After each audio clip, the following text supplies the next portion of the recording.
Hello and welcome back to the Last Place Fantasy Podcast. I am now your host. Okay, all right. Get off the high horse now. Welcome everybody to the Last Place Fantasy Football Podcast.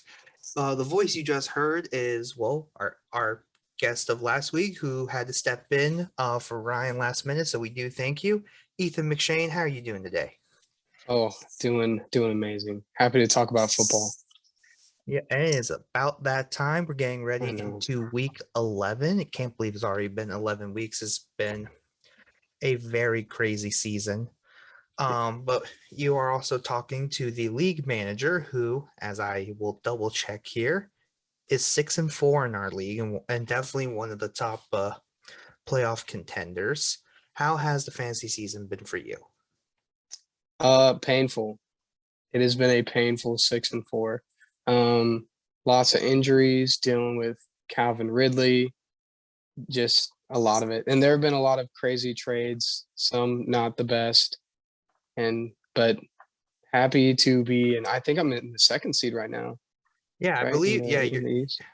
You're second in the West. In the West. But I mean, you're definitely one of the higher up of wild card seeding, which is good there. Yeah. Now that Duran and Tyler have fallen back to earth. Yeah, you're welcome with Duran there. Yes, I appreciate it as always, Richter. Yep, I am here to play spoiler. That's how my season's gone. And unfortunately, that's what also happened to the season of our man, Bobby Trees, Robert Woods. Unfortunately, has torn his ACL, which apparently is most likely the reason for prompting the Odell Beckham Jr. signing. Yeah. Oh, another one of my players on IR and out for the season. Like, what the heck, man? Welcome to it. Welcome to just absolute injury purgatory. What makes it worse, honestly, for me, is that you literally are like, at this point, you're kind of stuck because, especially in our league, you have to dig to find like a waiver wire like gold pickup. Right. But maybe you can survive in redraft, but I know having what is it, like 20? Is it 25 roster spots on each team? Yeah, 25 roster spots for each team. We have 10. That's 250 players right there. Yeah. And it's insane. It's a very late season adjustment. I will admit, until I kind of gave up on the talks, I was looking into trading for Odell because now he is the number 2 guy. Right. Can he replicate Robert Woods? That's really the question. Not right now is what I would say. He still has to learn that offense, and they're starting to key off of Cooper Kupp, which is causing Matt Stafford to struggle a lot. And then whenever the Rams are playing against big D lines, Henderson can't get anything going. And so that Rams offense is spiraling. Yeah, that's really seemed to be the big case with the Rams is that O-line is smaller. I think either you or I talked about it. It was like, well, Tennessee's D-line is massive. Yeah. So they were just going off on them. And then obviously Cooper Kupp has hit the category of, oh, let's double that guy. Right. No matter where he is. Yeah, no matter where he is, you're getting doubled. And so, yeah. I mean, Darrell Henderson, I feel like is going to be okay no matter what. Odell's really the big question mark because not only was he dealing with all the other stuff that I was dealing in Cleveland, but he also had a lot of health issues too. Right. So we'll see. I don't think he'll replicate like what Robert Woods was doing, which is like, hey, 6 yards, get the first down. He was the ultimate chain mover. Right. And OBJ is more highlight reel than that, if you will. Yeah. At this point in his career, he may only be a chain mover, and we'll see there. Yeah. For sure. But they have to be thinking them like perfect timing with the bye week too. Right. Yeah. They need to regroup and just kind of figure out how they're going to run their offense now with OBJ, get him acclimated, and make sure that he understands what you're talking about. Like, hey, you need to move these chains and set up Cooper Kupp. That's your Yeah. job now. Yeah, and so overall, I mean, I think Sean McVay is going to be it's going to be okay. Yeah. Yeah. I don't know how much a drop off is. That's really where the next game will really kind of determine that. But you do get Odell for a week to learn the offense now, and Van Jefferson might be the second person, honestly. Yeah. Like Van Jefferson may take the Robert Woods role, and Odell takes the Van Jefferson role. Yeah. I bet they're kicking themselves for dropping Deshaun Jackson. I think it's probably. I think it's just bad timing because Deshaun Watson just wanted out anyway. And obviously within the locker room, if someone doesn't want to be there, like you hear it pretty quick. Yeah. But overall, I think maybe this is where Tutu Atwell is kind of the other issue, because I know he's been hurt as well. Right. And so that's kind of definitely compounded issue to where it's Cooper Kupp, Odell, Van Jefferson. That's it. Yeah. Yeah. That's it. Yeah, that's it. So maybe this is where Tyler Higbee gets looked at. Hey, that honestly, if Sean McVay can get that to work, get Higbee more involved in that chain mover kind of role and set some things up between Cooper Kupp and OBJ, that'd be huge for that offense. But do you think Higbee is a trade for target? yes, I would be picking up Tyler Higbee as of right now. Yeah, trust me, I've looked at it too. Oh, that's what your homework has been this week? My homework has been Higbee and whether my tilt on Darren Waller is justified. That's as far as tight ends. That's kind of been my little research this week, because Darren Waller, unfortunately, has not been the person you imagined. Right. Taking Not in the third round. Yeah, definitely not the same guy. Gets 19 targets week 1 and has not hit 15 since then. Mm-hmm. You think that has something to do with John Gruden not being the head coach anymore? No, because it was already happening. Okay. Like surprisingly, he's only had 2 touchdowns all year. So wow. I'm hoping there's a positive touchdown regression for Waller, but the issue is just I think the defenses are keying on it, or like that's where Brian Edwards and Henry Ruggs used to, but now it's Deshaun Jackson, Zay Jones. That's where they kind of have to grow into that role. But for Darren Waller, it's been bad, honestly. Yeah.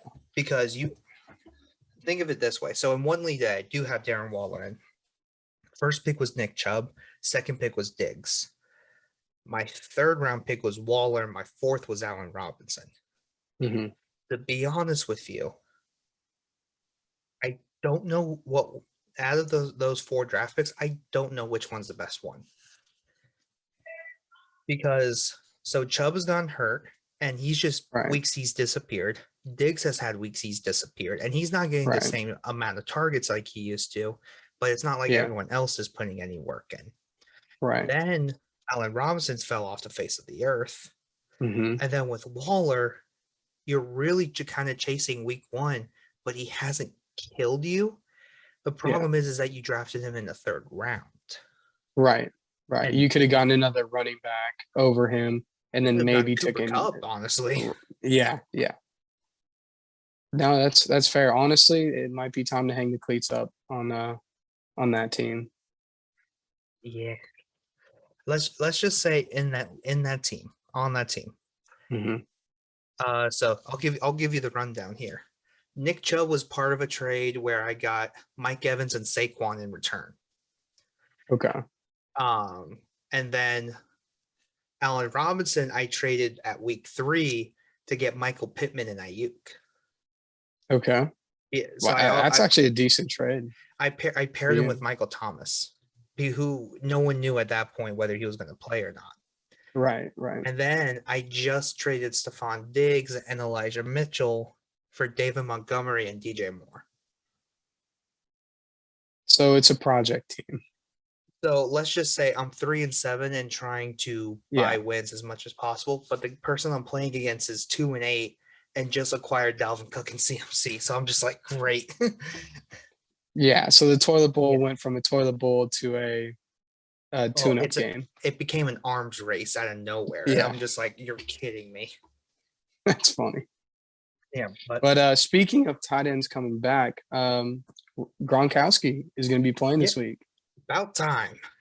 I know. He has been sitting on my bench for far too long. Yeah. Well, I mean, one, he's a fossil at this point, but I mean, I think with what Tampa has done this year is says, look, we're going to be in the playoffs no matter what. So heal up to be 100% because we'd rather have you at 100 than like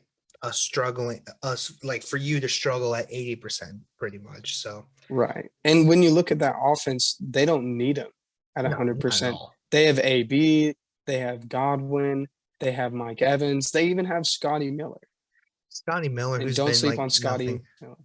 I know, but think of him last year. Think of what he could be if there was no AB, no Godwin. Well, they also have Jalen Darden and Tyler Johnson too. Like those are your backups, and it's like, geez. Yeah. And on top of Rojo and Leonard Fournette and Giovanni Bernard, like Keyshawn that team Vaughn is stacked. is back there. Like literally that. Yeah. And let's even go behind Gronk, OJ Howard, Cameron Brate. Yeah, there's two respectable tight ends. Right. Really, the only time I get worried about that Bucks team is if O-line went down.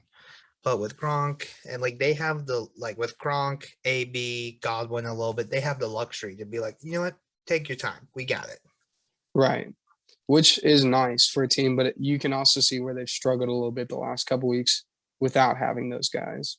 Oh yeah, I mean those guys are game changers, so you're able to key off on a few people.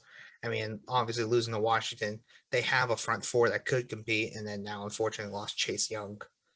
Yeah, horribly. ACLs went an epidemic.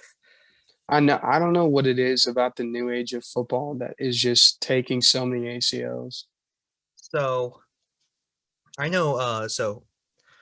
Chris Sims, when he used to be on Bleacher Report with Sims and Lefko, he used to say he hated turf because you can cut so sharp with it that your foot can kind of get stuck.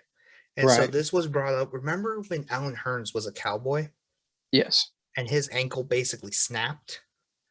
So he was always saying turf will always do that because grass has that natural give. And and that's why the NFL had started putting in all natural grass fields for most of the stadiums. I think the only ones that don't have that is MetLife in New York, and then there's a handful of other. Yeah, the Colts. Vikings. The Vikings might have it as well. I know. Denver is grass. Arizona, they bring in that pallet of grass in. Yeah. I think Las Vegas might be turf, and I think LA is grass. I'm not 100% sure on that. I can see might LA be a good homework. That might be a good homework that might be assignment for this week. Yeah, that might be my homework assignment. So I know that was like literally one topic, but as far as injuries, let's kind of blitz through them. Damian Harris taken off the injury report for week 11. They play Thursday. So this may be on the lookout for Harris. Yes, of course. Harris. Start Harris right now. As the camera goes. Start as the camera gives. It's that important now. Start Ramondre Harris. Harris. So definitely check the injury report. That's a Thursday night game. Andy Reid said Clyde Edwards-Helaire may not arrive till week 13. That is huge because I also just traded for Clyde Edwards-Helaire. I did as well. Yep. So I know you're okay. We will talk about that trade because you. That's next. Yeah, that's next. That's next. Okay. I got Clyde Edwards-Helaire. I'll just say, actually, you know what? We gotta go through. Joe Flacco is starting against Miami this week. I guess Zach Wilson isn't ready yet. DeAndre Swift is still dealing with a new shoulder injury apparently. So there's that. be on the lookout for injury report. Alvin Kamara practice. A lot of people didn't practice Wednesday, but it might be veteran off days is what it seems to be. The big one that we're all looking at is the Steelers and Chargers COVID game, as I'm going to call it this year. Because Joey Bosa, Jerry Tillery, 2 D linemen for the Chargers, Right. are under COVID-19 protocol. And then Big Ben was announced having COVID on Saturday, did not play last week. So unfortunately, we had to see Mason Rudolph. But not Almost just him. lose to the 0-8 Detroit Lions, but we won't talk about it for any Steelers fans out there. No one won or lost that. Actually, I stand corrected. No one won that game. Neither the teams lost that game, but we as football fans lost that game. So Yes, yes. It's an embarrassment on the entire league. But Minkah Fitzpatrick, starting free safety for the Steelers, out with COVID as well. No one really knows how the process is going to go. I'll probably look up more reports over the week. I would suggest everyone else to do the same. Yikes. That also makes this, if I'm a Najee Harris owner, yay. If I am a Justin Herbert owner, double yay. Right. Especially even in Austin Eckler. Oh yeah, Austin Eckler for sure. Mike Williams. This could be a hopefully for me, Mike Williams. In Mike Williams, we trust this week. Mike Williams has been. You think he's hurt? Because a lot of people keep saying he's like banged up a bit, and like his play kind of speaks for itself there. He had a hamstring injury, didn't he? Yes, he did. I'm gonna double check that. I'm pretty sure he was still dealing with a hamstring and has been for the past couple of weeks. All right. Side note: how are you gonna pick up a kicker in the middle of the episode? Got to, man, for fantasy. That's true. All right, so let me double check Mike Williams here. Going through all the reports here, which I will say for everyone, especially in our league, if you do not subscribe to the Breaking Football News channel on Sleeper, it is the fastest way to get news. Yeah. And literally almost all of my fantasy decisions this season has been because of the breaking news on Sleeper. Yeah, and I kid you not, I get the Derrick Henry news at like 7 in the morning. Right. ESPN didn't post it, post their whole thing about it till like 8:15. Right. Like it's because it's all connected through Twitter, through Schefter, through everybody. Anybody who's anybody, it's connected through that, and they just take their tweet right off there. Here's your news. Yeah, and so 100% Sleeper's the way to go. I am still currently looking up Mike Williams because I have not found anything yet. Other news I didn't have there: Ravens cut Le'Veon Bell. Yeah. So can't catch a break, unfortunately. He also can't catch speed either, apparently. Man. Look, I'm not gonna lie. He did a veer option. Mm-hmm. And I kid you not, I have never seen a running back run slower unless it was Mike Tolbert. You think he just doesn't want to play anymore? Like he just doesn't have the drive? No, I don't think it's so much the drive. I think the biggest thing that we all forget with the Le'Veon Bell story is I think he was on pace for a Hall of Fame career. I'll start off with that.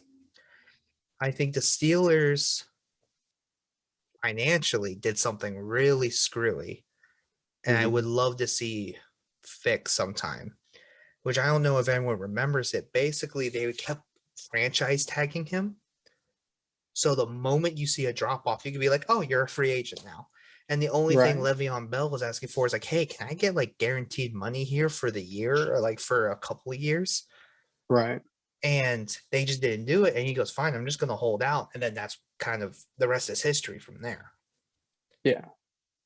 And then he got banished to the Jets, which is a punishment. Yeah, in itself. Case. And then couldn't find a job, goes to Chiefs, and then obviously now the Ravens, and now cut again. Yeah. What a career. What a career, because he was From Hall of Shame to Walk of Shame, or Hall of Fame to Walk of Shame. you're just shaming him right off the bat. So it seems Yeah, like the they're entire saying, the entire situation is a shame. yeah, it really is, and I hope to see the NFL fix that, because if Yeah, you're going to be doing that the running backs, you're just getting 7-on-7, and that's where things are going to get interesting. And I think someone like Le'Veon's talent deserved guaranteed money, and the Steelers did a loophole within franchise tags that was really messed up. yeah. No, I agree. Let's just see. Latest I'm reading for Mike Williams. It's a non-issue, is what they're saying. Sounds like it's going to be like it's a tiny injury. The last time he was on the injury report was the Ravens game. I mean, they say it's a tiny injury, but if you've watched them play, you know it's not. You've seen him not in the same form that he was in the early part of the season when he was 100% healthy. Oh yeah, it's definitely like a completely different player. Right. Like we got Clemson Mike Williams for like the first 4 weeks of the year, and now we have first 4 years of NFL Retired career 33-year-old dad bod Mike Williams. Marvin Jones in a bigger body. Yeah, exactly. Which unfortunately Marvin Jones. But Jacksonville Marvin Jones. Yeah, Jacksonville. Not even Detroit Marvin Jones. No, Detroit Marvin Jones was good. Yes. Yeah. So let's see. I keep forgetting he was with Cincy for a while. That's crazy. So really, that's kind of all the NFL news. It's kind of been a little bit crazy. Basically, this is the time we tell everybody, check your injury reports every day, because that's going to tell you a really big story there. Because now for a lot of NFL teams, it's ward of attrition. It's, can you keep your guys healthy for the next 6, 7, 8 games? Right. And if you're the Tampa Bay Buccaneers, you're ecstatic because you're getting Gronk, you're getting AB, and who else were they missing? Was it Godwin that had tweaked something? Godwin tweaked something. Richard Sherman's on the IR. That's who it was. And Richard Sherman. So Richard Sherman's injury. Yeah, so he'll come back in about 3 weeks. Yeah. But in 3 weeks from now, because they're not going to need him, they're going to have everybody back, and it's going to be playoff time. Yeah. Playoff race. And it looks like they'll be wild card again. So there won't be a week break for them. Well, my friend, let's talk some dynasty news. Yeah. And at first, we need to clap for you, because I thought I had the best overall trade when it came to Kittle. You downright fleeced this man, and so contextually, let's go back to last week. So when I announced it live on the podcast that I was going to make an amazing trade and that it was going to happen within a day or two. And then Ryan and I went, yeah, whatever. We're just kind of waiting for it. And then you're like, guys, I got the trade. And we're like, we're waiting. And yep. And I came through. You did come through. Because I don't know what's happening here. Let's start off with this. The trade overall. Ethan, my friend, you have traded with Alex Helt, who has been in basically 80% of the trades this year. Yeah. You have traded away Emmanuel Sanders, Marvin Jones, and Mike Davis for Clyde Edwards-Helaire and a 2022 third-round pick, which I just want to say that's my third-round pick. Yes, it is.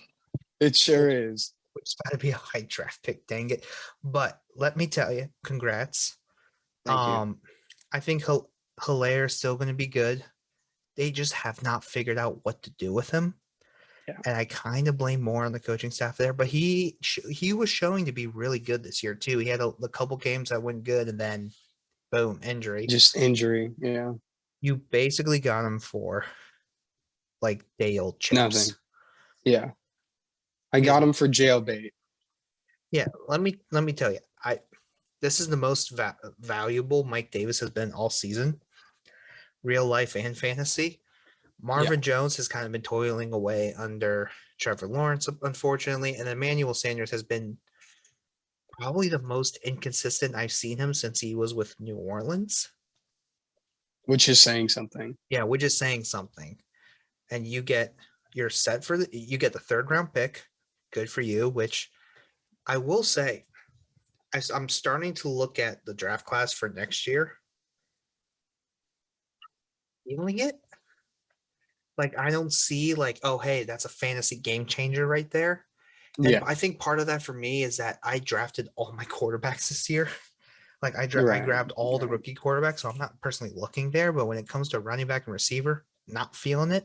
Yeah, this is a defense Yeah, heavy draft. this is a trenches draft too. Honestly, Yeah, which like makes me excited as a Falcons oh, fan. dude, But I'm so excited just to see like literally Kayvon Thibodeau is one of the nicest yes, defensive line huh, prospects yeah. I have seen in a very long time. Just keep them in Georgia, please.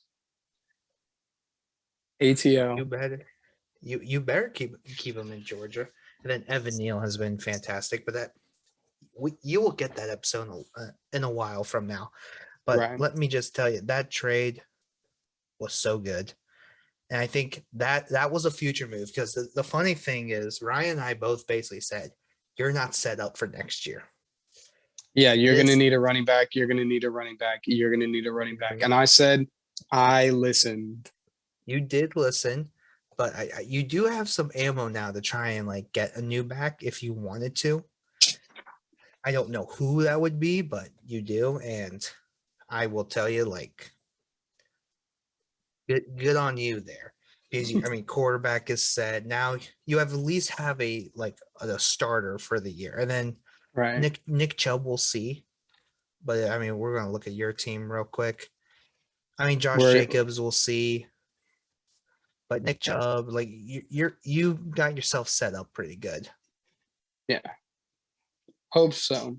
So I sure do. But right now, the injuries are just killing me. Oh yeah, the injury. So I mean, I'm right there with you, unfortunately. we're going to So give Kendrick Bourne and Duvernay the start this week, see what they do. yeah, so I will say right now, I mean, that's a perfect segue into waivers because we had quite a few. Yeah. And I think every waiver, so like everyone's starting to get really good now. We lost Ethan for a quick second. Everything's like everyone is starting to kind of pinpoint the right free agents to take. So it's been interesting.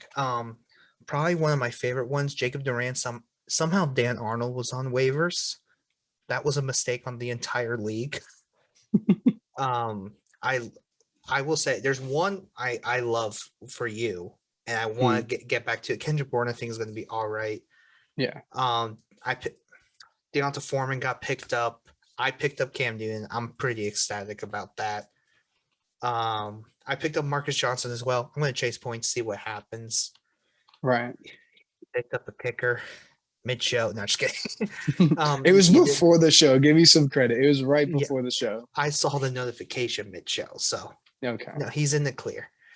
But let me tell you, the move I went. Someone watching Monday Night Football was you picking up Devin Duvernay. And I kid you not, I'm in a bunch of Ravens fan communities. And that was the first thing that brought up is like, at this point, you cut Le'Veon Bell. Is Duvernay going to be the running back? So, I mean, Richard, he's going to get just a lot of touches in general. I mean, receptions out of the backfield. I think Duvernay is going to start or at least continue to rack up points. well, yeah, right now, like the top three receivers, and I think it's kind of not even close. It's Hollywood, Sammy Watkins, Bateman. Right. But Duvernay has proven to be valuable. Boykin, Prochet.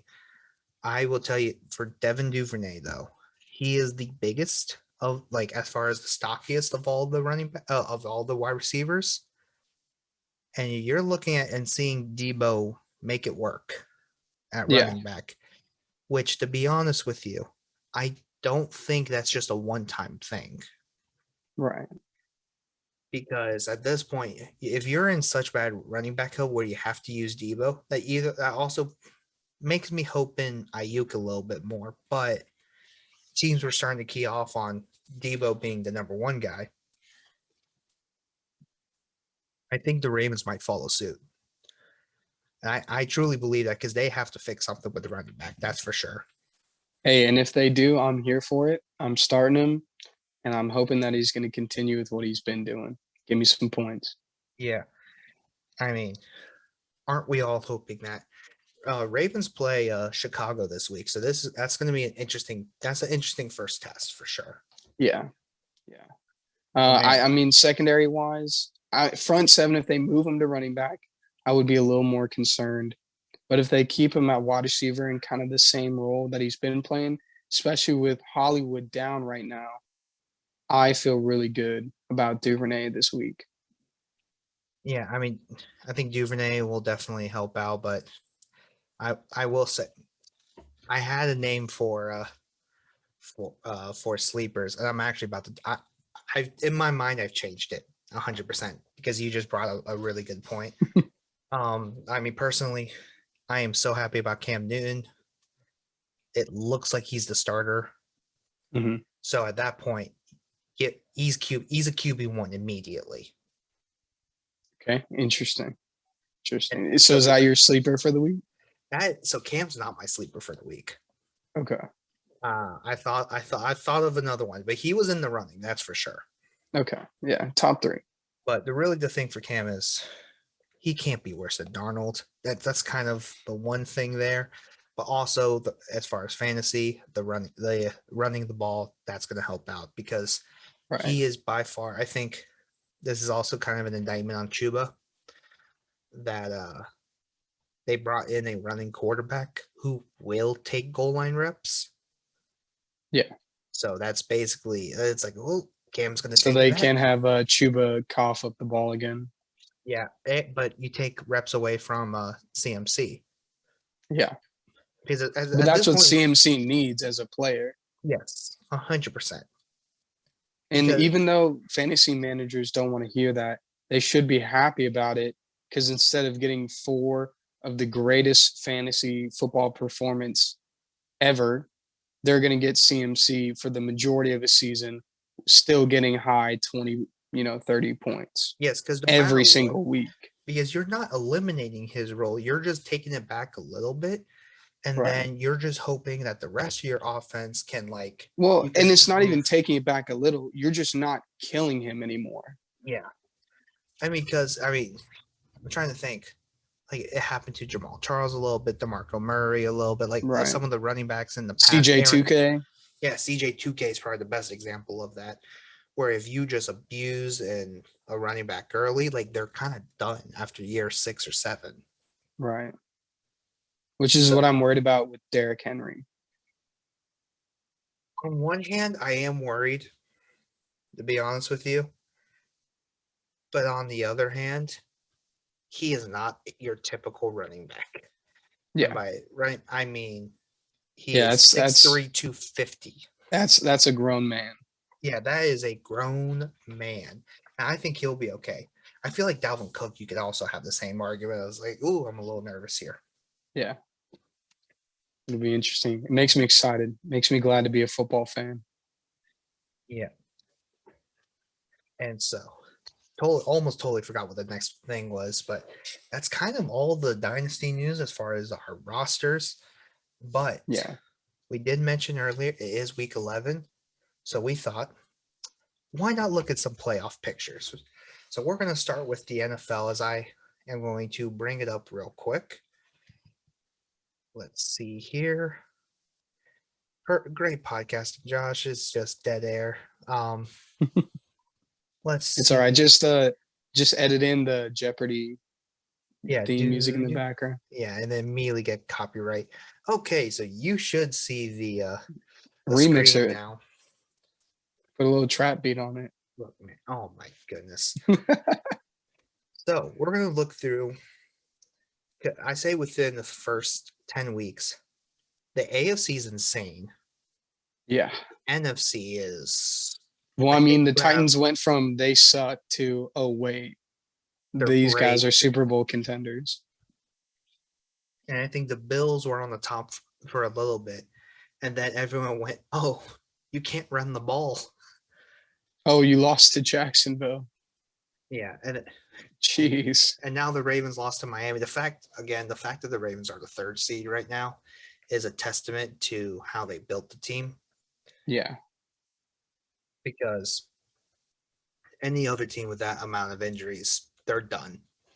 Right. I mean, losing 3 running backs is just unheard of. 3 running backs, your all-pro left tackle, your best blocking tight end still not back, and your A starting top corner. 3, yeah, top 3 corner in the NFL.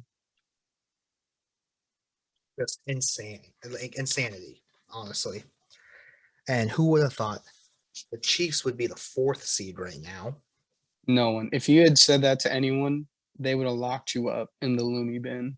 Yeah, I mean, Mahomes struggles for 3 weeks, but honestly, after last week, looks like they figured it out. But it's kind of the thing where with Lamar and for Mahomes, coming from Tech and Louisville, where you are the guy, where it's like you don't have to play hero, just take what they give you, live to fight another day. Right.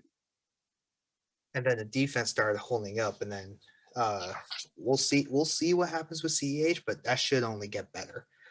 But then your 5th, 6th, and 7th seed, the Steelers, the Patriots, and the Chargers, and boy, is New England the team.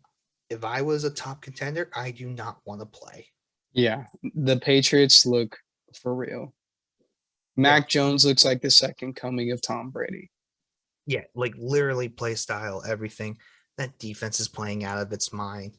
And they have some really, really impressive wins. They destroyed Cleveland. They A really good Cleveland team. Granted, without Nick Chubb, but still a good Cleveland team. Yeah, but that doesn't account for the rest of the domination that was to their defense. Yeah. Who else? They beat the Chargers. Right. They dominated the Chargers. And then your 7th seed is the Chargers. Man, is the AFC insane this year. Yeah. I would not want to have a team in the AFC. No, so as of right now, if the matchups here, Bills get Chargers, Ravens get Patriots, and Chiefs get Steelers. Who? As a Ravens fan, the Chiefs got a bye week.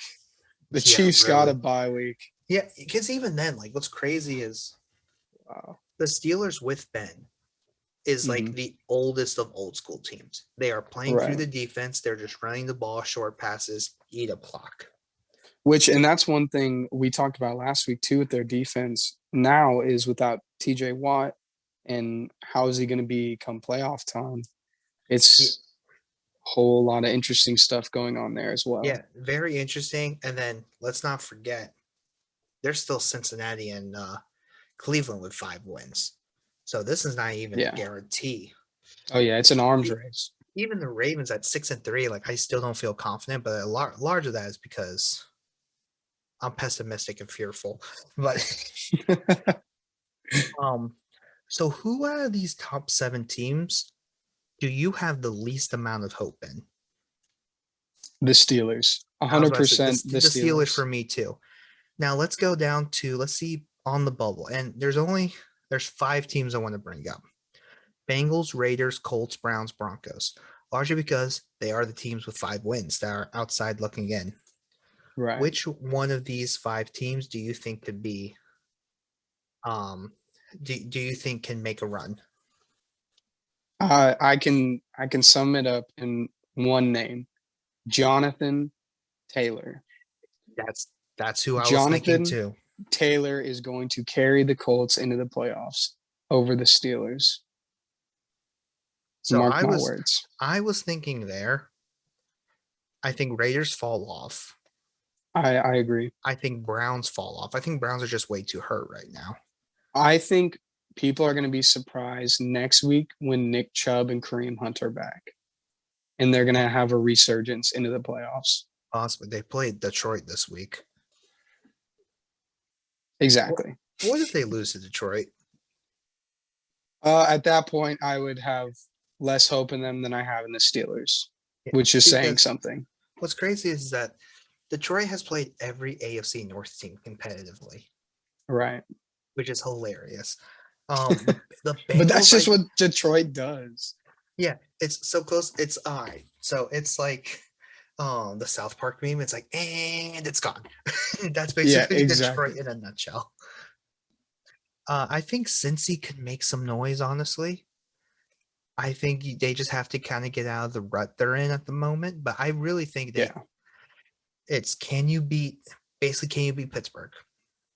Yeah, pretty That's really the much. question. I think they caught the Ravens on a bad day. I don't expect the Ravens that when the Ravens get embarrassed, they make moves to make sure it never happens again. Right. So we'll see what happens there. Now let's go in and as of right now, the team that you are expecting to be in the Super Bowl For the AFC, from the AFC. that is so difficult. Yeah, this is why I wanted to start off with it first because I'm like, I don't know. I really don't know. Because I don't believe in the Titans. I don't believe in the Bills. And I can't, with a straight face, pick the Ravens. I'm sorry, but I can't as an Look, honest football fan. I don't blame you. And because I think Ravens make AFC Championship. That's kind of my belief at the moment. That wouldn't surprise me. Just don't know if if they have enough resources to push themselves over. I mean, the Cleveland team from the beginning of the season, I could see them going far. I will tell, Cleveland, as it stands right now, not so much. I'll be honest with you. Leaning Chiefs. You're leaning Chiefs?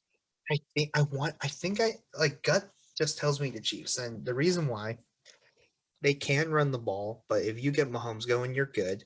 The defense is still not that good, but they can make enough plays to make it happen. I Okay. think Titans' issue is how long can you survive without Derrick Henry? Because every game has been very close since then, and they've Right. really been playing through defense. Bills can't run the ball to save their life, but if Josh Allen gets hot, who knows? They also have the league's best defense. Ravens, if Right. Ravens. I think Ravens there's have a lot of potential. a lot of potential. I think the biggest thing is how can you adjust?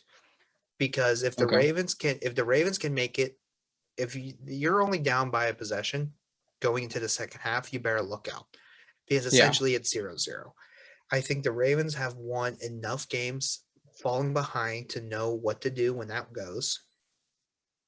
And more importantly, I think Lamar can do it. I think Lamar's had enough experience. He's been throwing the ball like crazy. Like they're finally making that happen. Right. It's the defense I'm worried about because my And issue, and that's my exact note with them as well, is what the only thing with the Ravens is who's gonna show up to help Lamar. I think Hollywood has showed up in every playoff game, honestly. Oh, I don't know, man. Last year was pretty rough. Well, so he had 9 catches for like a little over 100 yards in the Tennessee game, and then I'm willing to throw out the Buffalo game because it had like wind gusts of any hurricane basically, where you have Justin Tucker missing 2 field goals. Like that doesn't things like that doesn't happen. Right, right. That's fair. And but more importantly with the Ravens is I don't trust the defense yet to cause turnovers. And I think Okay. that's actually the more important thing that we're seeing with like some of the best defenses. The Bills are kind of the weird example because they're just shutting people down. Tennessee has been causing turnovers. Packers have. Arizona has. Cowboys Yeah. is the best example. But there is a change of the guard of how teams want to look at defenses. And I'll use the Ravens as the perfect example. Ravens have really been like, we're going to stop the run and then we're going to make you one dimensional and we're going to be really good on defense no matter what. but you got Lamar, you're paying Lamar, you got an offense around them. At what point do you have to sacrifice defense? So how do you sacrifice defense and still make them really effective? You get people to turn the ball over. The Ravens really don't have anybody to do that. Right, because of injuries. Yeah, injuries. Marcus Peters literally would have been that guy. And I think that's why the Marcus Peters injury was so important. Right. They may be undefeated at this point in the season with Marcus Peters. I keep saying that if the Ravens had everyone healthy, they're undefeated. Yeah, And that is a good football team. And would have been the league's best team without a doubt. And some of the league best teams. Might be fair. So let's go over to the NFC. Oh, Packers and Cardinals both at 8-2. Cowboys at 7-2. Bucks at 6-3. Rams 7-3. Saints in Carolina at 5-4 and 5-5. So, my friend, how do you feel about these teams? The NFC is an interesting place because the Buccaneers can blow you out on any given week. So that's something to pay attention to. The Cowboys are incredibly overhyped because you get that game where they had against Denver, where you get a very efficient offense that takes care of the football, game plans well against Dan Quinn's horribly outdated defense, and then plays good defense against the Cowboys offense, and they can't do anything. I'm interested with the Cowboys here, because going back and watching the Broncos game, I don't think they were just outmanned or out-schemed. I think Dak was just off. And from what we've seen this year, you get a game to be off, basically. Like every team has had one. I think their defense, like for how much talent there is on there, I think they should be a little bit better. But they've been very opportunistic, and that's where I give credits to Dan Quinn there, because he's saying it up to where it's like, look, I know the offense is the best part of this team, so if we bend but don't break, and then we can steal a couple, we're good to go. And as long as you can steal a couple possessions, Cowboys will always win the game. Right, and that's where I do agree with the defense. But if you take care of it and you win the possession battle, you will beat the Cowboys 10 out of 10 games. Yeah, and it's really the time of possession that you have to worry about that. Tampa, they're the 4th seed. I'm not worried about them. They're going to be dangerous. The Rams at 7-3, they've lost 2 in a row. The Titans one, I think it's just the O-line, being outmatched. Just a matchup, yeah. San Francisco was more surprising. I think they were in a regrouping kind of stage, and they really got caught off guard in a game that they expected to win. On top of that, the Bobby Trees injury doesn't help either. Right. And then Saints, not feeling good about them. And Carolina, maybe a little bit more since Cam is starting now. But literally, they paid Cam to be like, hey, you're going to be starting the rest of the year, period. Right. On the bubble, however, are all teams I don't feel confident about. Vikings, 49ers, Falcons, Eagles, all with 4 wins. Don't get me started about Washington. Out of these teams, who do you think can take one of the 7 spots? Again, that's a really hard question. Yeah, I don't know. And because if you want to look me dead face and tell me you believe in Captain Kirk, you are crazy. If you want to look at what the 49ers have done this year and say, I believe in them, you are crazy. If you have ever watched an Atlanta Falcons football game and believe in them, let me just tell you firsthand, you're crazy. Philadelphia, they don't have enough talent yet. They haven't developed enough yet for me to believe in them. So if I had to pick one, I would probably go with Atlanta, just in the hopes argument that they develop into as good as they can be, because they have the most potential, I would say, of all four of those teams. But realistically, without the hope argument, it's probably San Francisco that's the biggest threat to steal a spot. Yeah, I think it's San Francisco or Minnesota. I think Atlanta just does not have enough talent right now, like the Yeah, Eagles. yeah, 49ers, I think, are just kind of hurt too much at the moment. But if you can get Kyle Shanahan to be the creative mad genius that we all think he is, and if you make him crank that to 11, you're going to see some wild stuff, and it could propel them. Vikings, I think, are the best team out of these four, though. Like, I think they're interesting. really balanced. Thielen, Jefferson, Tyler Conklin, obviously Dalvin Cook.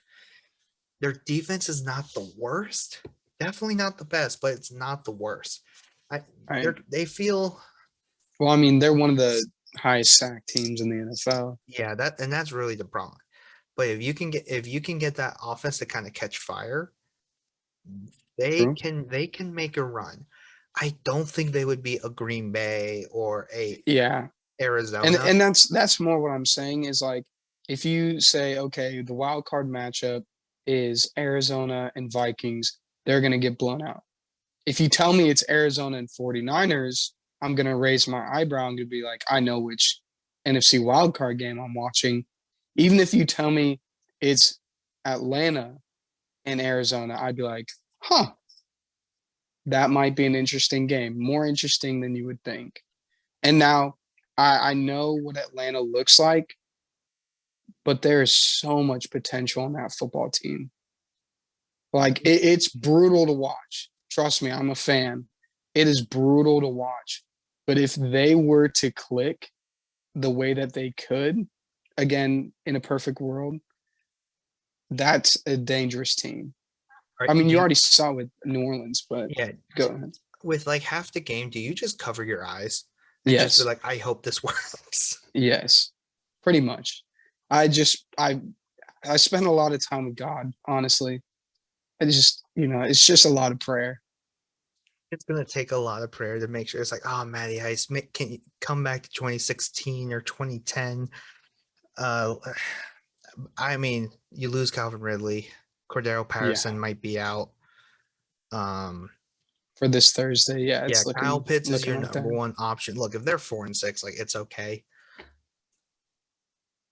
Let's see who else. But they might come out and surprise New England. I don't expect it, but they might come out and surprise New England. Don't expect it. Trust me, no one's expecting it, but Trust we'll me, see. no one believes in this, but that's going to make it special. Look, we will have you come back on next week Oh boy. solely based on how Atlanta does. So tell me, why do you Yeah. think you have hope, or how did you know? How did you know? Ethan, it's like, how did you know, Nostradamus? Yeah, how did you believe in something that literally no one in their right mind would believe? Yeah, and hopefully this one doesn't go 28-3. Can we just hope Yeah. for that? Can we hope? Yeah, All right, yeah. cool. Please, for the Yeah, love of God. And I'll tell yeah. you what, if that's not love, I don't know what is, Richter.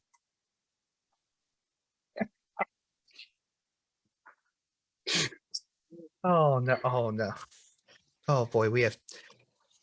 Oh, I did There's too not want much to to bring up. unpack there. Next, Yeah, next yeah. subject. Next. Okay. So we're gonna actually shift over to another one. Oh man, I just tore Ethan's heart open. I feel It's so okay. bad for that. It's okay. It's all So right. you thought this was the only playoffs we're worrying about, just the NFL? Nah, our fantasy playoffs are coming up starting in week 15? 15. Yeah, 15, 14, whatever. But Something like that. we have quite a few. So this has gotten very interesting. If you told me at week 4 that I would somehow be in the playoff race, I would have said you're crazy. And look at, I'm on the outside looking in at the moment, but I am 4-6. Don't know how. With We the have, potential to steal a big one off of Ryan. I really hope so. All Actually, let's check his team real quick. Okay, so look, Kyle Pitts is projected 13. I don't think he gets 13. Really? I would be careful with that. Oh, you know what? It may be garbage time. He might. You know what? I take it back. He might. It's so Jamar Chase, Carlson, and Indianapolis defense against Buffalo. Ooh. Debo's gonna watch it. Debo's gonna win the week, and it's just gonna be in my face. And I don't want to remember that. Yep. But Then you can talk to me about the Atlanta, and then I'll bring that up for you. yeah, we'll just bring up Debo. So Debo, Richter, what were you thinking? Yeah, look, Just if like that. Ayuk balls out next year, like, then I'm vindicated. That's all I'll say. Okay. But let's look at our division here. In the East Division, Ryan's first place at 8-2. And now looky here, good old big man Paul Traver here at 6-4 on a Captain Baldy. game winning streak. About to be 7. Yeah, it's about to be 7. With what I said earlier in my playoff conversation, Jonathan Taylor, baby. Don't sleep on him. 100%. Jonathan Taylor's going to win people championships this year. And then Ashley at 5-5. And then I am at 4-6. Michaela at 3-7. Overall, I'm still worried for myself because I'm still technically last in the league in points. But that was all like the earlier weeks. Now I've been kind of scoring like somewhat in between. Right. But man, we got a really competitive 4 though. That's for sure. Yeah. Yeah, it's going to be close. Yeah, it's going to be really close. I am really hoping I could steal one off Ryan today. That will be. Nothing would make me happier. Let me just tell you. Look, you and I would have to get on, right? And we would have to throw a party. Yeah. Oh, yeah. I'll come to your house. Look, you know what? Let's do it. And then for sure. Because I took out Durant, I took out Tyler. I was so it's just he's next on the hit list. He is next on the hit list. We're Kill Bill style. Giant Killer. And then there you go. There's your new team name, Giant Killer. Yeah. I'm Team Kill Bill because I'm just killing people. Team Kill Bill. Yeah. So now in the West Division, we're gonna look at you here. Which is just ridiculous. Yeah, this is pretty ridiculous. Minus Philip here. But Tyler at 7-3. There's you at 6-4. Durant at 5-5, and then Alex at 4-6 and making unnecessary trades. So I will tell you right now, Tyler's team doesn't really scare me. No, not at all. Tyler, if he can ever play, Kamara, Ingram only works if Kamara is out. DJ Moore has kind of bust, but he has CD, so that'll work. But CD's injured right now too for the next 2 weeks. Yeah, but he's not out for 2 weeks, is he? We're gonna look through his stuff. Yeah, full practice on Wednesday. He's fine. Okay, just this week. Gesicki has been good and terrible at the same time. Yeah, breaking everyone's heart and making their team. Then Jarvis Landry, Rashad Bateman's going to be a good one for him. But even besides all that, I'm not worried about his team because he has so many people, especially in his lineup, where I'm like, I don't think you'll smash your projected point total. Right. Whereas for you, if we bring it here, Nick Chubb can easily do that. Josh Jacobs, Lamar is kind of your biggest one there. Mike Williams, we really hope. Hopkins is kind of just steady Eddie. And then Gronk is your big one. Yeah, that's going to be interesting. And then even Kendrick Bourne, that's my boom threat.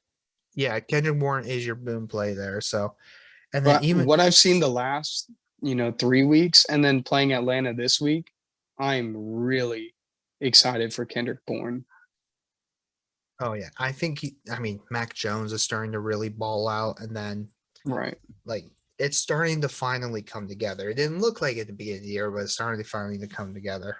Yeah, that chemistry between them two might just save my playoff hopes. Yeah, it might. I mean, I think you're going to be okay because I wish, dang it, man, I wish I could see playoffs in here, but I don't think I can. But That would be a overall, cool feature if we could see playoffs as of yeah, right now. yeah. As of, I know ESPN you can. So let's see. Let's go. Nope, that's all points total. That's great video, Josh. But I mean, really looking here, I mean, I think I can sneak a spot in. Like if it's top 6, I think I can sneak it in. I Yeah. really feel like it's our league. It's a battle of spots 5 and 6. Yeah. No, I agree. I feel like the top two for both divisions are everyone's kind of like, yeah, it's pretty much set at this Yeah, point. I But kind it's those fringe spots that I are up in really, the air. as of right now, I would have to say I think it's a 3-man league because Interesting. I really think it's Traver, Paul Traver, and Tyler at the moment. Even though it's Tyler's more of a how long can he keep up? But if you get a healthy Kyler, then anything's possible. Yeah. I think the Right. two best teams right now are Paul Traver. Look, Allen, Najee, Taylor, Thielen, Higgins, Kelsey. Like he has QB1, tight end one, and running back one. Well, QB Goodness one right now is gracious. Lamar Jackson. Just throwing that That's out true. there. Yeah, Wide yeah, yeah, receiver that's true. one is Cooper Cup. You Just throwing that out there. oh no, I didn't say right receiver one. That's all I gotta say. Oh yeah. No. But and Hey, then I'm just throwing it out there. yeah, you know what? You know what? Just for that, we're gonna show your team. Look, you got a running back here. Lamar is QB1, right? Like I'm not tripping. Yeah. He's No, you're QB. not Wait, tripping. he's QB5? Is that that's probably after this last week? He only put up 18 points. Yeah, That wouldn't surprise probably. me. Probably. I mean, I don't know. I'll go to the stats for the season. You can check Yeah, that. yeah, I'm about to check that. Yeah, Nick Chubb at running back 12. That's totally what you expected with the 5th pick. Where are the player rankings? That's what I need to figure out. Which, with him being RB12, the fact that I've survived is incredible. Yeah, like I mean QB5 helps because you drafted him there, but hold on, Right.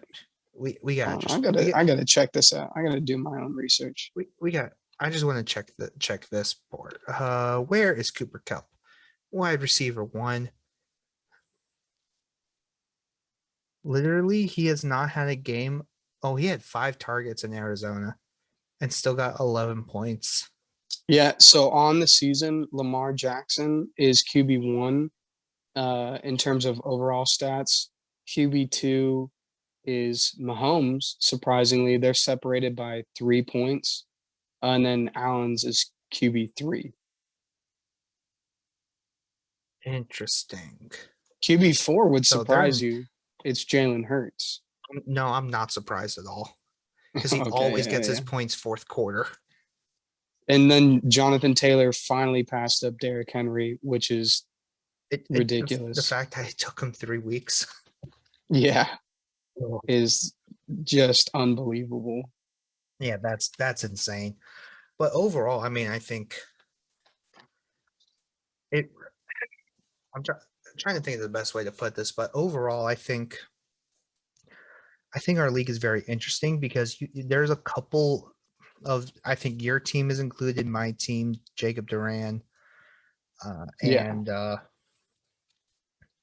I'll add Ashley's team to that list too.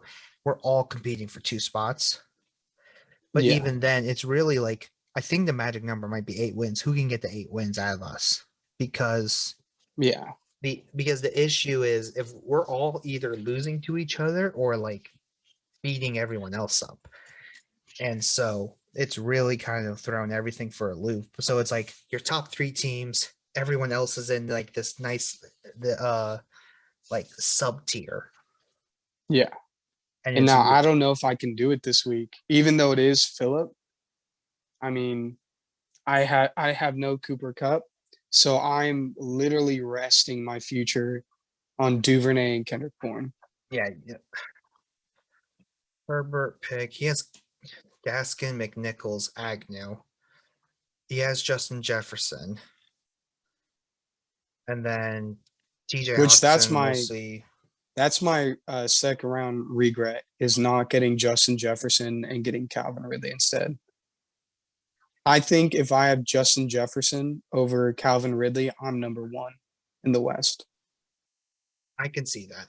It's been that close for me. Yeah, and I mean, I think I'm looking at Phillips' team right now. I mean, Herbert, Gaskin, Nichols, Agnew, Jefferson, Hawkinson, Renfro. Really, he's really depending on Herbert and Jefferson to take off. Because Right. everyone else is like their ceiling is their projected score, and I'm putting Hawkinson in that category. Right. So, and you know what? Maybe that's something to work on for me. I'll try and hit Philip up, see if he wants to get a little swap. Yeah, no, I'm looking at Phillips' team right now. I'm going to take a look at that after the recording this show. So now we've hit the fun part of the show. We've gone through NFL news, dynasty news, NFL playoffs, dynasty playoffs. But now we recalibrate, we go back to week 11. And it's something we started last week, but we are still going to continue to do this. We're going to tell you our bust, our sleeper, and our lock for the week. Bust of the week again. Who do we think is not going to do as well as everyone thinks they will? Ethan, I will start with you. Who is your bust this week? This is going to be very unfortunate for you, but I think my bust of the week is Cam Newton. Explain why. And why should I not cry right now? So Cam Newton's welcome back to the league was last week, but he's not the same player. He's not the same size. CMC is still a little bit banged up. He's still relearning this, or he's still learning this new Matt Rule offense. I don't believe in him. Now, I know last week was cool. It was fun, but he's still not a good quarterback. Man. And I think he's going to struggle. I don't hate you for thinking that. But you hate me. It's okay. Yeah. Yes, I do. I need to beat Ryan this week. So I will say it for right as far as my team, it's him or Mac Jones, and I have Mac Jones. I have a lot more faith in Cam Newton going off over Mac Jones hitting over 24. And the reason why, like, for that is because I think if this game is over, like, they're just going to keep running and running and running. Like, you kind of need this game to be close a little bit, or you just need Mac to get the early touchdowns. Like, I think there's too much variance for me in that regard. I will tell you, Mac Jones will probably throw multiple touchdowns. Yeah, I think this game is going to be a shootout. Really? Okay. Yes. I think Atlanta is going to come out hungry after an embarrassing loss to Dallas and put up points. And look how they looked against the Saints. You know what? I mean, that's true. That might be the case. So I think with Cam, with Cam, I think the rushing ability, the running ability is going to help get him over the hump. Yeah, I agree.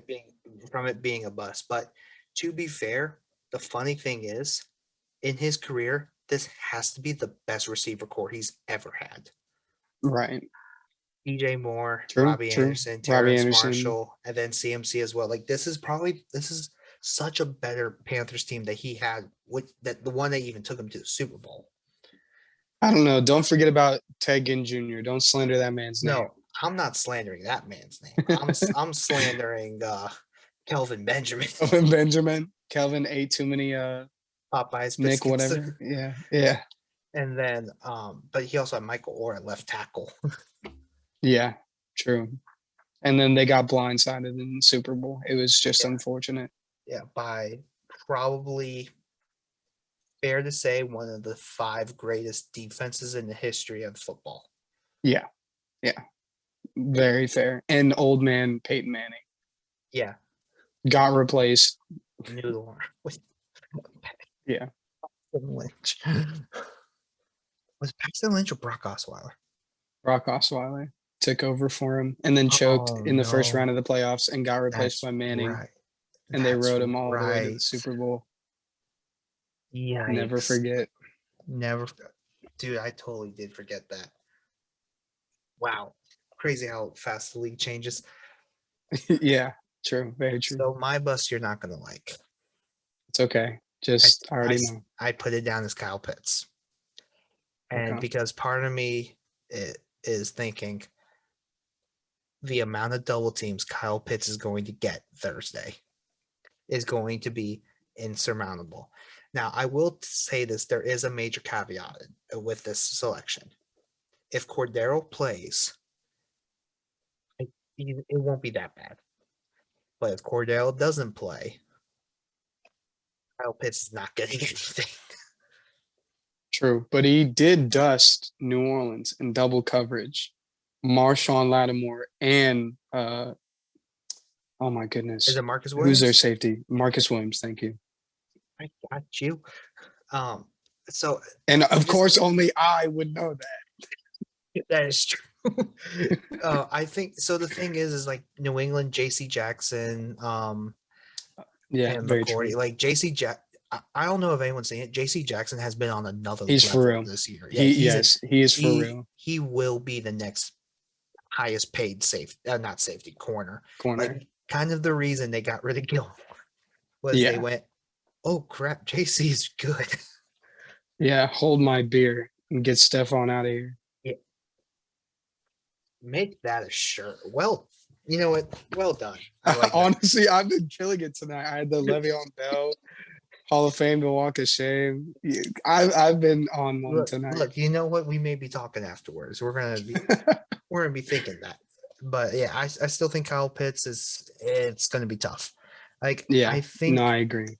I think his ceiling is 13 points. Like that, that's fair. That's fair. Yeah, so that's where I feel like it's gonna be a bust no matter what, but it's kind of a cheap like a cheap out because with tight ends, it's bust or nothing. Yeah. Yeah. All right, Ethan. Your sleeper of the week is? Sleeper of the week. This one's kind of hard, but I think that I'm leaning on the Austin Eckler side of sleeper to go off this week. Okay. I like that pick. Definitely been one of the top, but going up against a Pittsburgh defense that doesn't really have DJ after Watt struggling for the last couple of weeks. And Minka. Like they just got was it David Montgomery and DeAndre Swift back to back? Yeah. I can see Eckler being a really sneaky option here to go off. Exactly like you said. If you have him, yeah. Yeah, if you have Eckler, have fun. Yeah. So I will say for my sleeper pick, I will tell you who it originally was. It was Kadarius Toney. Okay. Interesting. I'm switching it to Rashad Bateman. Interesting. And the reason why here is you brought up a good point. The whole Hollywood thing, we'll see what happens. But if Rashad Bateman is starting to become the real deal, the one thing he doesn't have yet is a touchdown. And I think that's going to happen this week. So you see all the points that he's been getting. He was like 5 for 50 in Minnesota. He was 6 for 80 in the Miami game. A lot of that kind of garbage time, but Ravens are basically throwing the entire game. And so I think he gets a touchdown this week. But I think this is his like, hey, this is my I am here to stay kind of game. Yeah. Fun. I think I am hoping that it's going to be Duvernay, but yeah, Rashad Bateman is the real deal. The thing is, I think Duvernay is actually going to get carries. Like, I think that's legitimately happening. I think him and Bateman are going to go off. Because the thing is, you don't cut a running back after you've lost 3 running backs this year. Even though Latavius Murray's coming back, I know it's Latavius and Devonta Freeman right now. But it's Devontae Freeman. Yeah, but Tyson has not been the guy you imagine. You could be looking at Nate McCrary, probably not. It just feels like the option is going to be Duve at running back. the thing with Tyson that's so frustrating is he showed that he was that guy if you gave him the carries. Tyson would be special if he got more touches in Baltimore. Yeah. I don't know what happened, to be honest with you, because I think the fumbles were going to be an issue, but it wasn't like, hey, I'm not worried yet. Yeah. But the Cincinnati game is the best example.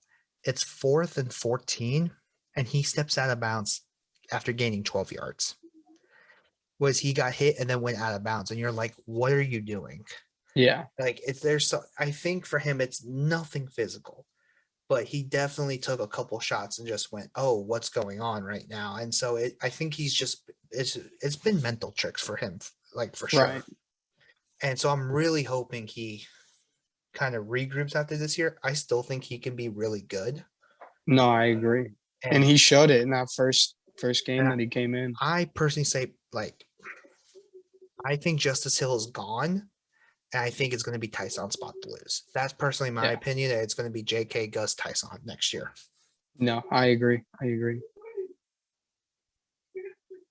All right. 100%. Yeah. So we'll see. Doof might be a running back. We have no idea.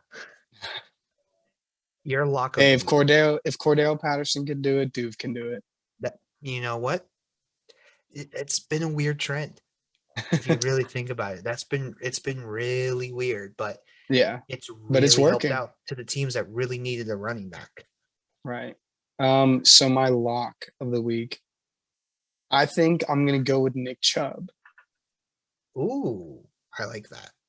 So Nick Chubb, he's been resting. They're coming off of a really probably frustrating loss against New England, and I think they're going to feed the beast, especially with Baker Mayfield being banged up. They're going to want to run that football and keep him safe. I could not agree with you more with that pick. I think that's a really smart one, considering Baker, and then it's probably going to be Case Keenum. I think it may be more of a trio this week if Kareem Hunt is playing. They've already rolled him out. It's going to be next week. Yeah. So it may be the D'Ernest and Nick Chubb show, which will just give me another nightmare of, do I put in D'Ernest or not? Oh, you might have to. So, I mean, I'm looking at Nick Chubb at the moment, going up against Detroit, not a very good run team, but man, it's going to be Swiss cheese on Sunday. Swiss cheese. Oh man, that's well done, Ed. I think that's such a good choice. Yeah, but my other one would be JT for lock. Yeah, JT is a lock no matter what. He's in the Hall of Fame of locks, even though we haven't used him at all. Right. My lock this week, it is another running back. Going with Najee. Okay. And the only reason I think Najee Harris is, well, if Ben's not playing, you have Mason Rudolph, which, good luck. Yeah, that's already a terrible statement in itself. But the fact that 2 Chargers D linemen might be out for this game, and Tillery and Bosa, I think Najee could have a more productive running game. Yeah. But I think he's still going to get the targets, like, no matter what. I think he's guaranteed to be one of, like, the top 3 running back this week. Yeah. And that game smells like a high-scoring affair with all the defenders out. Yeah, I totally agree with you. All the defenders out. I think that could be one of those low-key shootouts. Yeah. Where it's kind of like those toilet bowl shootouts. I wouldn't, not a toilet bowl shootout, but like, it kind of like a toilet bowl shootout. But it's like 8 minutes left in the game. You look down, it's like, oh, it really is 38-35 right now. I read that right on ESPN. It's like, really? Yeah. We'll see what happens. But in the meantime, thank you again for everyone listening to the Last Place Fantasy Football podcast with week 11. Ethan, thank you again for coming on last minute, bringing the football wisdom and the trade shenanigans. always here for the drama and content. Yeah, always here for drama. Rule number 1 of YouTube. Yes. Oh, yeah. Got to entertain the people. Yeah. we are here for the people. That's why we checked up on Derrick Henry. Exactly. So Exactly. so again, for everyone, injuries are kind of crazy at this point of the year. Always make sure to check your injury reports on Friday and Saturday specifically.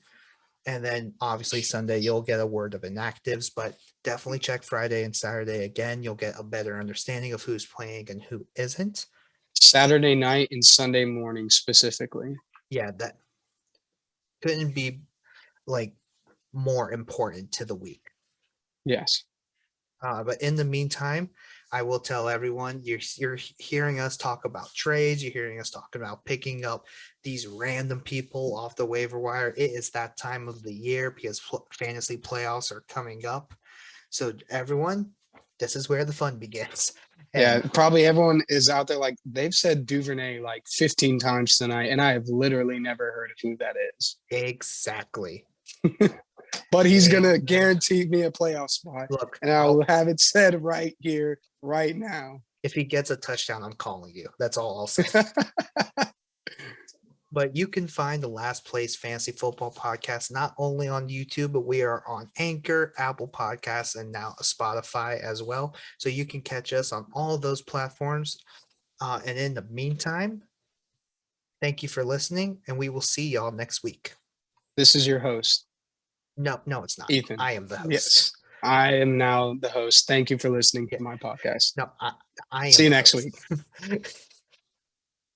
Oh, you're just gonna end it. Anything I said. And after now that you was can't so do awkward. it. Now you can't do anything about it. You have to cut all of this. It's I horrible. cannot. You know what, Ethan? And to spite you, I will keep all of it. Ryan's gonna listen to this and be like, "What is going on? What happened last week? Yeah, what did you guys do? Why is it still going? Why am I still listening to it? Yeah, why am I still? We're breaking the fourth wall. Yeah, I've been your host, Ethan.